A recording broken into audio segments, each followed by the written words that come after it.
प्रधानमंत्री नरेंद्र मोदी के चीन पहुंचते ही भारत को लेकर ऐसी दो खबरें आई हैं जिन्होंने भारत के दुश्मनों में हड़कंप मचा दिया है। ये दोनों खबरें इतनी बड़ी हैं कि चीन भी पीएम मोदी के ग्रैंड वेलकम में जुट गया है।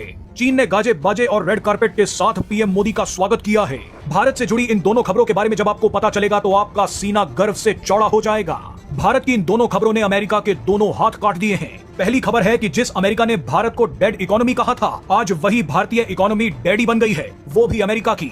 भारत की जीडीपी ग्रोथ 6.5% से बढ़कर 7.8% पर पहुंच गई है। इसी के साथ दूसरी खबर यह है कि भारत ने अब यूक्रेन को भी तेल बेचना शुरू कर दिया है। मामला यही नहीं रुका। पीएम मोदी के पुतिन और जिनपिंग से मुलाकात से पहले यूक्रेन के राष्ट्रपति जेलेंस्की ने अचानक पीएम मोदी को फोन मिला दिया। जेलेंस्की ने पीएम मोदी के चीन पहुंचते ही भारत से जो मांगा है उसे सुनकर आपके होश उड़ जाएंगे। जेलेंस्की ने पीएम मोदी से क्या कहा है इसके बारे में आपको आगे बताएंगे।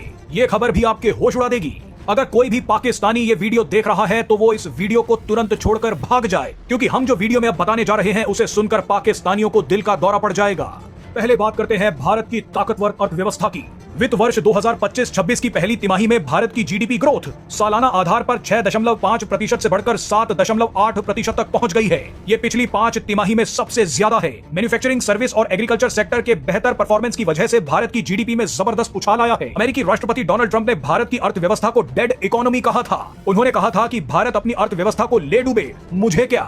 लेकिन आज डोनाल्ड ट्रंप को अपने कर्मों का फल मिल गया है। भारत की इकोनॉमी ने बता दिया है कि वो डेड नहीं बल्कि डैडी है। और किसका डैडी है वो आप जानते हैं। भारत के सर्विस सेक्टर में सबसे ज्यादा तेजी आई है। इसकी ग्रोथ 9.3% रही है। सर्विस सेक्टर में व्यापार, होटल, परिवहन, वित्तीय सेवाएं और अन्य सेवाएं शामिल हैं। इसके अलावा मैन्युफैक्चरिंग और कंस्ट्रक्शन जैसे उद्योगों में 7.5% से ज्यादा की बढ़ोतरी दर्ज की गई है। इसके अलावा भारतीय लोगों ने खरीदारी पर अपना खर्च भी बढ़ा दिया है, जिसके चलते निजी उपभोग खर्च में 7% की वृद्धि हुई है। यानी भारत की इकोनॉमी दुनिया का सबसे चमकता सितारा बन गई है। बहरहाल अब आते हैं दूसरी धमाकेदार खबर पर। पीएम मोदी के चीन पहुंचते ही यूक्रेन के राष्ट्रपति जेलेंस्की ने उन्हें फोन मिला दिया। जेलेंस्की ने पीएम मोदी से कहा है कि जल्द से जल्द जंग खत्म करवा दो। जेलेंस्की समझ चुके हैं कि डोनाल्ड ट्रंप के बस की कुछ नहीं है, वो हमें धोखा दे रहे हैं। ऐसे में पुतिन सिर्फ पीएम मोदी की बात ही मान सकते हैं। इसीलिए आनंद फानन में जेलेंस्की ने पीएम मोदी को फोन मिलाया।